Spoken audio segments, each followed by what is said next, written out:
Hello, and thank you for joining us. I'm David Noble, VP of Sales at ClauseMatch. Today, we're going to be discussing accountability compliance, so what the regulators expect, what this means for company culture, and how best to be compliant in an efficient and effective way. So let me introduce our two guests. To my virtual left is John Moffat, a man who some of you may be familiar. John has had a long and esteemed career in the insurance market, clocking up 40 years, taking on senior compliance and company secretary roles at firms including Beazley, Amlin and Danish Re. John is currently senior compliance advisor to Atrium Underwriters, as well as director of ICSR, that's Implement Compliance Solutions and Resources Limited. So welcome, John. Thank you very much indeed, David. To my virtual right is an author and advisor, noted as the father of GRC, having first defined and modelled the GRC market back in 2002. If you're working in compliance and risk, then you should absolutely be familiar with Michael Rasmussen. Michael is an internationally recognised pundit on governance, risk management and compliance, aka GRC. He's over 27 years of experience and helps organisations to improve GRC processes and to choose technologies that are effective, efficient and agile. Welcome, Michael. It's a pleasure to be here. Fantastic. Well, Michael, let's begin with you. What do we mean when we talk about accountability compliance? Well, there's a range of regulations around the world that we call accountability regulations, or more particularly accountability regimes. From my perspective, it all started with the United Kingdom Senior Manager Regime Certification Regime, UKSMCR, which puts accountability upon senior management functions for different aspects and areas of risk, compliance, and control. If there's willful wrongdoing, the senior management function could potentially go to jail. But if there's lack of due diligence or negligence, that senior management function could be personally fined. So I've likened the accountability regulations, and we'll talk about sort of their spread around the world, to Tolkien's One Ring in Lord of the Rings. I'm a big Lord of the Rings fan, big Tolkien fan. You had the one ring to rule them all, one ring to find them, one ring to bring them all, and in the darkness bind them. This is what we have, like with UKSMCR. You have the Uber regulation, the regulation of all regulations. It's the regulation to go out there and enforce other regulations as well as risk practices and things in the organization. And so it's the one regulation to rule them all, one regulation to find them, one regulation to bring them all, and in the enforcement bind them. To me, that's what we're talking about accountability regulations. It's the putting accountability for other regulations and risk and control areas to senior management functions, and it's spread around the world. Not only do we have the UKSMCR, but you've got Ireland's SEER regulation, Senior Executive Accountability Regime. You've got the Australia BEAR regulation, the Banking Executive Accountability Regime. You've got Hong Kong's Managers in Charge regulation. You've got Singapore's new individual accountability regulation. So it's gone around the world. And again, it puts accountability. There's a difference between accountability and responsibility. I can outsource responsibility, but I cannot outsource accountability. So I can outsource responsibility. So like I can give people tasks to do and give that to somebody else to do. But accountability starts and stops with myself. And that's what this is about, is giving accountability for these different areas of risk, compliance, and control to senior management functions to make sure that the job gets done. So that's a little my perspective on it. And you mentioned that there's the different regimes now around the world, all creating this regulation around accountability compliance. And is there a lot of overlap in there? Do you see any major differences between these regimes? There's different approaches and things, but underlying them, I still feel that they're still fundamentally the same. I haven't done a specific side-by-side comparison of all the regime requirements, but I find that the UK's and Singapore's new one to be a little more prescriptive and detailed and what they're requiring. But a lot of this is still being ironed out too. Yeah, absolutely. So John, then, what are some of the challenges that firms face when implementing these regulations? Well, I think it's quite a material change in the way a board or a management committee might think about how they run the business. We've been so used to a collegiate view of the world where consensus decisions are made in a management committee or board. Now the idea about accountability is a frustration from the regulator that they couldn't point the finger at somebody when things went wrong. So what you could find, if done badly, is that individuals sit behind their job description and protect themselves by defining a very tight regime of I'm only accountable for these things. What it can do then is, if there isn't an agreement across the management, is how does all this tie together? Do you actually end up with gaps in practices if somebody won't own the problem? Would that be fair to say, Michael? I would say so, yes. Yeah. So that's the area that I think you have to guard against when implementing something like the UK senior managers regime, that you don't go too far with it. But you do have to actually accept a degree of accountability as a senior manager within a business. The buck stops with you. Yeah, and so, and a lot of the success in implementation of these things then comes down to the culture of that organisation. So, what, and you mentioned obviously from the regulator has certain expectations. So when it comes to culture, what do you think the regulator expects to see? And then internally, what's the expectation of senior management now and those that have this accountability in terms of culture and how they demonstrate that culture? Do you want to take that first, Michael? Sure, certainly. I mean, in context of demonstrating the culture, to me, it's going to have clear mappings of the accountability structures and the roles and responsibilities. I mean, of course, you need to meet the compliance requirements for the overall reporting and vetting of senior management functions. But a key piece of it from a cultural perspective is going to be able to communicate the conduct rules. And so to really build this culture of compliance, you need to be able to communicate what is expected of individuals to those senior management functions, to different certification staff, but down to the broader employees of the organization, except for ancillary staff like receptionists and caterers. One of the key things is the communication of conduct rules out to these different levels. And what are conduct rules or policies? We need to be able to be clear in how do we communicate what the expectations are, what the policies are, what the conduct rules are out to the different individuals. And it's not just for the back office employees that impacts culture.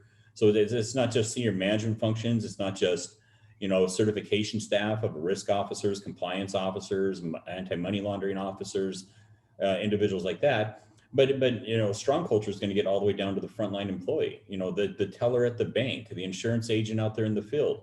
I mean, these people are making risk and compliance decisions every day, and we need to be able to communicate policies out to those individuals, because that's where a lot of the conduct of the organization happens as well, is the frontline employees. And so all levels of the organization impact culture. And to me, hand in hand with that increased accountability is the need to trust your staff. And that's even more heightened in this devolved way of working that we're now all experiencing. What are people doing in their day-to-day job, sitting at home in their spare bedrooms?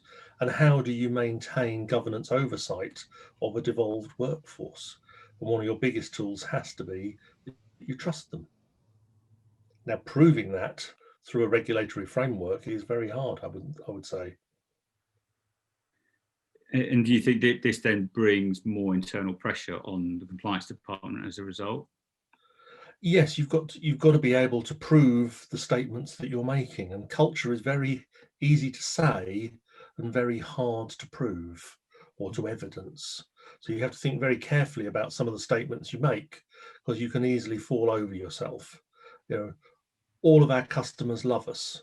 Well, why have you got a complaints system then? So you've got to actually match the statements that you make to the culture that actually exists in your business. And that's quite a learning thing for some senior managers. So what are some of the practical examples then of where, in your experience, where you've started to see systems or processes be introduced that help to provide that assurance and to provide that evidence? What do you think, Michael? Do you want to start first? First off, at one level, it is policy management, communication, and training to be able to communicate policies down to the different levels, from senior management functions to the certification staff to the employees of the organization, and to be able to track, the reading and the acceptance and what we call attestation to those policies, or what the actual regulation calls conduct rules. I mean, that's one level. Another level is if I'm one of those senior management functions and have responsibility for an area, whether it's market conduct or maybe it's corporate compliance or money laundering, all these different areas. I want to have good visibility to make into dashboards and be able to see, how we're doing in those different risk and compliance areas. At the end of the day, if I'm that senior management function and I can be personally fined if there's an issue, it comes out of my bank account. I want to make sure that we're crossing our T's and dotting our I's correctly. And so I want better visibility into those different functions and those areas that I have accountability for. Absolutely.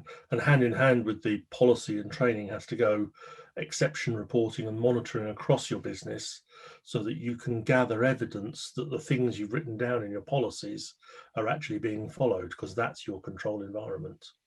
And as Michael said, if you're a senior manager accountable for a function, and let's say, for instance, you can't get adequate management information to evidence that, how long do you tolerate that? Because you are accountable, and the regulator won't accept it if you answer, I don't know what was going on in my business because I couldn't get a report out of the system.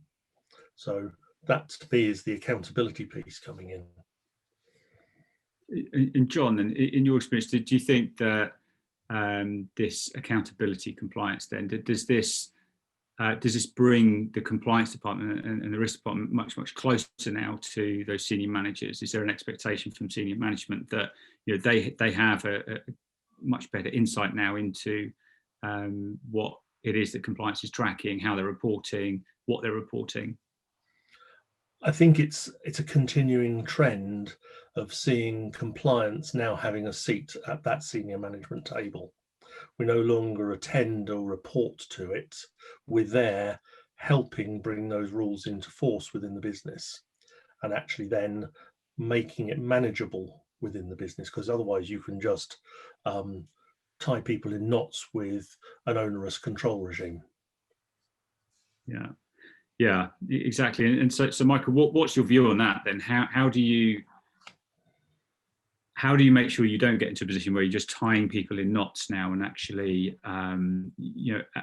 compliance is actually starting to get in the way of the business, as it were? I think it gets back to what we were talking about a few minutes ago, but really make it part of the culture of the organization, that, it's not just a checkbox exercise that's bothersome and I've got to do, but it's actually something that's actually part of the organization's values and principles. And to be able to live and breathe that we mean this. This is what we live by, is doing the right thing, for our customers, for doing the right thing for our industry, and to hold ourselves up as models of integrity. To me, that at the end of the day, that's where this really is, where what we say the rubber meets the road. Is where this is actually just part of the culture of the organization, that we believe in this, not as a checkbox exercise, but as a matter of integrity and the proper way to do business. Yeah, and as John was saying then, so obviously given the current environment with people working from home, not being in offices, and if we were to assume that even after the pandemic there'll be a change to the way that we work, and that there may be less people returning to offices, how then, and Michael, this question to you then, how do you strike that right mix of people, culture, technology, when everybody's not all sitting next to each other? It has to be engagement. People need to feel like they belong to a company, that company is in charge in the midst of chaos and a pandemic and coming out of it. We want to give our employees a sense of security right now. And so we want to show them that, here's what's expected of you. I mean, like things like policies can be a security blanket. it helps, that individual know that, oh yeah, here's what's expected of me, and it's going to be enforced and followed. It's something that it's like raising a child, but we need to build that culture that can extend into the home office environment and engage employees and make them feel that there's something strong here, the company's moving forward, and I'm a part of the company. Even though I'm remote, I'm still part of this company. And I don't mean to sound like a broken record, but policies are critical to all this. I was talking to one insurance company coming into the pandemic. They found out they had 20 different policy portals, and policies look different on different portals or different templates and styles and everything else. And that works against culture when you're particularly in a pandemic and people moving to a work from home environment. It's like, where's that policy? That home office policy. Oh, there's one on the IT website. There's one on the HR website. There's the one on the finance and accounting website. They're talking about different themes. There's some overlap. Which one's the right one? That's confusing for employees. Confusing employees out there in the home office does not help culture. So, this insurance company went to one single policy portal. We're getting a little off topic of accountability regulation. I'm getting down a rabbit trail, but this is the heart of what this is about, is building that culture of integrity in the organization, and with that accountability. And that means, being able to communicate what is expected conduct out to these different levels, enforcing that, but that also can help build a strong culture in that process. Mm-hmm. And John, you in some discussions earlier, you kind of alluded to some of the changes that you're seeing at the moment, and how new joiners to an organisation are now obviously joining it and becoming a part of that business and culture in a very different way than we're all used to. So working remotely now, their interactions with people is through Teams, through Zoom, through online conferencing. So what are some of the practicalities then of actually onboarding those people and getting that culture right, so that we start to achieve this accountability compliance? Well, we start with the fact that culture is a broad term and isn't precisely defined in a set of do's and don'ts. It's, how does your firm operate? How does it go about business? How do people talk to each other? And it's highlighted to me. I've seen people starting new jobs in lockdown. So they've never been to the office. They met their line manager by Zoom. They're now sitting in the same spare bedroom, but maybe with a different laptop. What's their experience of coming into a business and adopting the culture of that business if they're not exposed to it? Where is the water cooler moment of just chatting to people? I was talking to a new starter recently, and he said, normally we'd have stood by the stationery cupboard while I got some pens and notepads out and had a chat. Where's that? And really, culture is imbued into the people through experience. And if you're not interacting, then how do you actually get people to think the same way, bluntly? If we could almost do a controlled experiment and look at somebody who started 3 years ago in the office in a normal environment and compared them to somebody who started last month and has a year of sitting at home alone in the study, how different do they feel about their engagement with the firm? Mm-hmm. Mm-hmm. So it's as I think we keep repeating, is that culture really is fundamental then to achieving accountability compliance. As you've said, Michael, as well, accountability compliance and the SMCR regulation in the UK being the regulation of all rules, that then feeds through to lots of other obligations on an organisation. So as a compliance team, what is it you look for in terms of technology then, do you think, Michael, that really helps to take this forward? So culture being one thing, but technology that enables the compliance team really to focus their time more specifically in areas like accountability compliance. What do those solutions start to look like in your experience?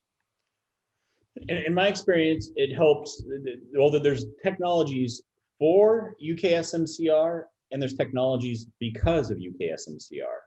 And in that context, I mean, could be the same technology, but the reality is there's technology that helps me meet the requirements of UK SMCR. So doing the due diligence and background checks and certification and reporting to the regulators of things of senior management functions and certification staff and all that, managing the specific requirements of UK SMCR. But there's also technology because of UK SMCR. If I'm that senior management function responsible for market conduct, I want to make sure that policies and training and things on market conduct are being delivered out there and the employees understand that and that they're following that. Or if I'm the senior management function for money laundering or, whatever it might be, I want technology to help me monitor and dashboard and ensure that the company's addressing those areas. So there's technologies for UK SMCR and technologies because of UK SMCR, and it can be the same fundamental technology, but there's sort of different perspectives on it. But the key to me for successful technology is engagement. Being able to engage the back office functions that have to go through the compliance requirements and monitoring, and be able to manage policies on their life cycle. But then engagement to all levels of the organization, whether it's senior management functions, certification staff, or the broad expanse of employees that have to be communicated conduct rules. In a lot of organizations, and next month at the end of March, that you have to communicate and acknowledge the conduct rules, which are policies of the organization. Being able to engage all levels of the organization through a portal on these different interactions. But another key requirement of technology is that defensible audit trail. Be able to demonstrate and show that those conduct rules were communicated on this date and time, that individual attested to it and was trained on it and so forth. A strong audit trail and defensible system of record is also critical to monitor and document the interactions on that technology system. And to me, put simply, in this devolved way of working, things take longer to do. So one of the areas to look at with accountability is, does that exception report really need to be run weekly? Is it the same control if it's run monthly? If we're going on hand in hand with culture and trust, then we're not constantly checking up on everything each employee does. And you've got to tell the employees that we're not checking up on them, we're helping them do their job. So it's how you communicate these things. I know one of the big consultancies got themselves into a very negative position because they installed keystroke software. So people working from home, they could see how often they were touching the keyboard to check that they were really there. That does not sit well with a culture where there's trust and accountability. Yeah, and there was a few stories like that, wasn't there? Certainly at the beginning of the pandemic that upset quite a few people. I mean, that to your point there, John, it's important as well, even with this technology in place, you want this to run or enable more efficient, more effective, more agile approach to compliance. So the culture should be there. It should be good because trust is there. So the technology then helps to establish that if people are properly engaged with that and it's reliable, and the information where needed can be taken from it. I mean, are there, in your experience, John, have you seen challenges with implementing technology in compliance and getting that type of engagement that Michael was talking about? Well, the most significant example in the Lloyd's market is the electronic placing of insurance business, where for 30 years people said it can't be done. And day one of the pandemic and everybody went home with a laptop, and you know what? They found a way to do it because they needed to write the business and produce some income. So it's an example of how circumstances have forced change, almost a big bang, like the stock exchange went through. But yes, you have to break down those barriers. And I do think that this change of the devolved way of working is so fundamental that we have driven out a lot of those. I heard Sean McGovern, who's very senior in AXA UK and Europe, speak. And he was saying that he feels that it's broken down the hierarchy in his business because we all are fundamentally sitting there in a polo shirt in our spare room in front of a laptop. It doesn't matter whether you're the chief executive or the most junior person in the admin team. You're both sitting in the same sort of environment. And he has actually found that quite empowering, enlightening for people to know that we are all the same, essentially doing the same job, just at perhaps a different level of complexity. So with the pandemic obviously speeding up progress in terms of adoption of technology, do you think at the same time people are still, are they open? Do they have a strong appetite for bringing more technology into the business, or is technology only really coming in because it's an absolute must given the circumstances we're in at the moment? And Michael, I don't know if you want to take that question. I think a lot of organizations remain a little ignorant that there's technology to automate a lot of these processes. And so they often rely on manual processes with lots of documents, spreadsheets, and emails. I was talking to one bank that found that 80% of their compliance staff time was nothing more than document reconcilers. 80% of their staff time wasn't managing compliance, it was managing documents and trying to aggregate documents. And they were able to flip this on its head, where only 20% of their time was reconciling information, and 80% was actually trying to manage and improve compliance. But to begin with, before introducing technology, 80% of their staff time was just trying to manage documents, which can train an animal to do. It's like that's mindless. And compliance professionals should be managing, improving compliance, not trying to manage documents. Another company was spending 200 hours, to build a report. One employee, that's at a 40-hour work week, that's 5 weeks of time to build a report, because they're going through all these documents, spreadsheets, emails, tabulating information, aggregating information to build this report for compliance. Now it's there at a press of a button, and we need to think strategically about this. Now technology can make things more efficient and time saved and money saved, more effective, more accurate, complete, thorough, less things slipping through cracks, but also agile in the dynamic business environment as the business processes have to change to respond to a pandemic, to come out of a pandemic, as employees change in the organization, as there's mergers and acquisitions or new regulations and risks. We need a technology that can help us be agile for compliance in the midst of that change. So, to me, when I work on a business case in this area, I look at those three angles of efficiency, effectiveness, and agility. And I often find, looking at an organization's current state, that is quite often a mess of manual processes and document spreadsheets and emails, where the compliance function should be more called the document management function, not a compliance function, because they're trying to manage all these documents and not really manage compliance. I do wonder who are going to be the winners and the losers post this COVID period. And to me, the losers will be the people who'll say, right, let's put on our three-piece suit and our tie and return to the office and work exactly as we did 18 months ago and throw away everything we've learned during lockdown. The people who have adapted and changed, I think, will go on and make further change. And we see that most notably in the accelerated demise of the high street and the move to online retail. Yeah, adapt and survive, I suppose.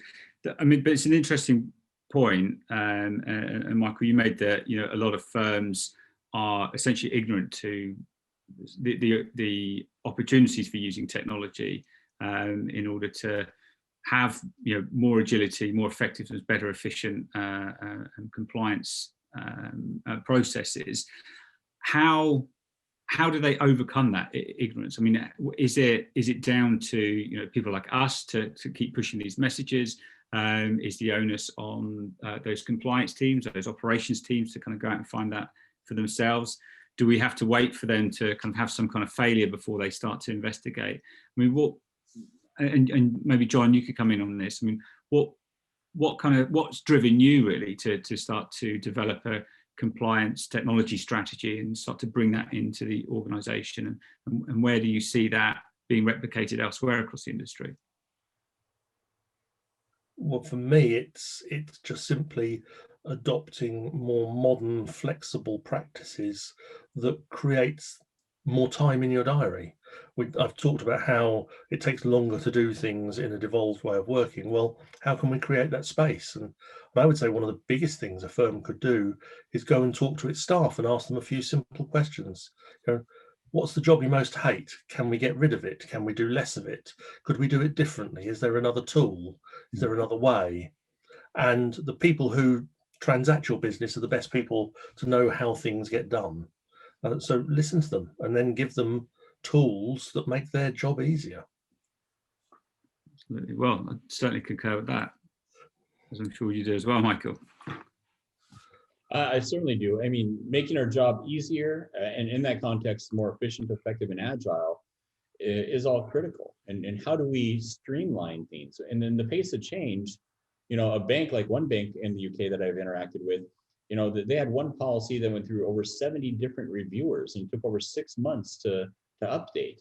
In a era where there's like over 200 regulatory change events every business day in financial services around the world, we can't be taking 6 months to like update a policy because of a reg change that goes through 70 different reviewers in some type of linear fashion.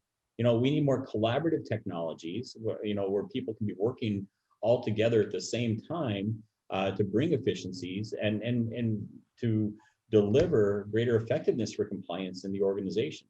Another thing is you're seeing the regulators wise up too. They want to see stronger audit trails and systems of records for compliance. Stepping outside of the United Kingdom over to my side of the pond in the United States, last June we had the Department of Justice Evaluation of Compliance Programs guidance be revised. And one of those, and it mentions policies throughout the document, but it has a whole section on policies. But it specifically talks about that system of record and audit trail. And in the policy portal, can you demonstrate how many times people access the policy? What policy do they access? The regulators are starting to wise up that technology can actually deliver levels of accountability, and they're looking for that. Which I think is really interesting. Then is if the regulator is now setting that expectation for technology adoption in order to carry out a lot of those tasks that, as you say, maybe even an animal could do some of which. That's excellent. We're just coming up to time now, so I think we'll just end the discussion there. But I think it's been excellent, really interesting conversation to have with you both. Hopefully everyone listening in thinks so too. I think the main takeaway for me essentially is around the importance of developing a culture for compliance within the organisation if you're to achieve accountability compliance. There's of course lots of things that can be done around that, whether you're using technology or you're developing trust through engagement across the business. Ultimately, accountability compliance is absolutely key, and as Michael said, likening it to the Lord of the Rings, the one ring to rule them all. Here in the UK, SMCR is the regulation of all regulations, so very key and important indeed. Before we drop off, I don't know if either of you have a final point to end on. Michael, perhaps first.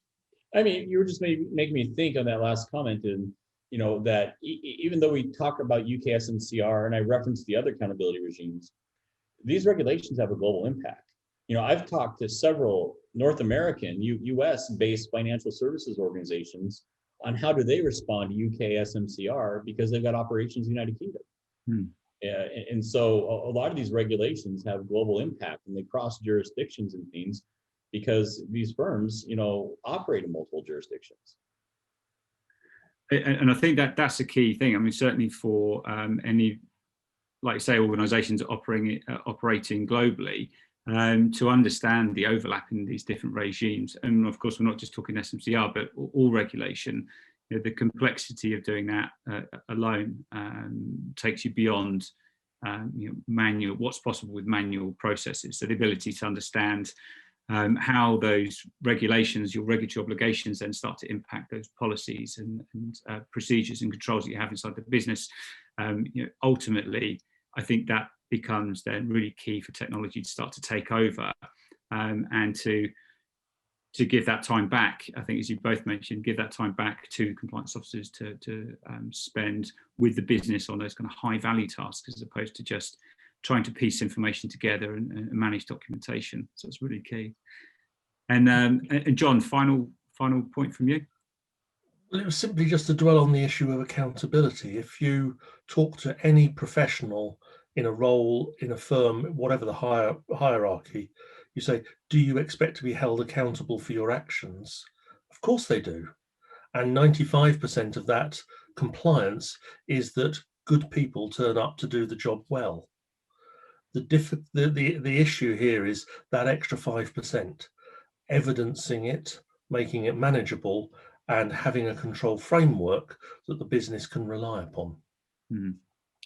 No, it's an excellent point. I think in earlier discussions, you'd kind of made the point of in this world of accountability compliance now, what relationship now does your job description have to the realities of what you do in your role, and how that affects that accountability and obviously any potential gaps that might exist. Exactly.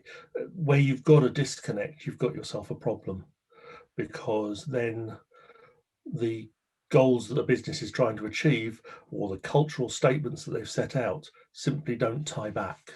So if you have management setting a high-blown culture that's unachievable, and on the shop floor things are happening completely differently, and nobody can spot that disconnect, then you've got yourself a potential regulatory failure. Absolutely. Okay, brilliant. Well, thanks very much again to you both. It's been a fantastic conversation. If for those that are listening, if you'd like to know more about our approach to ClauseMatch's approach to managing policy communication, policy lifecycle and regulatory change management, then please do get in touch. Contact details will be supplied, and you can also find us on our website. Thank you for listening today, and I hope that you found the session useful. Thanks very much.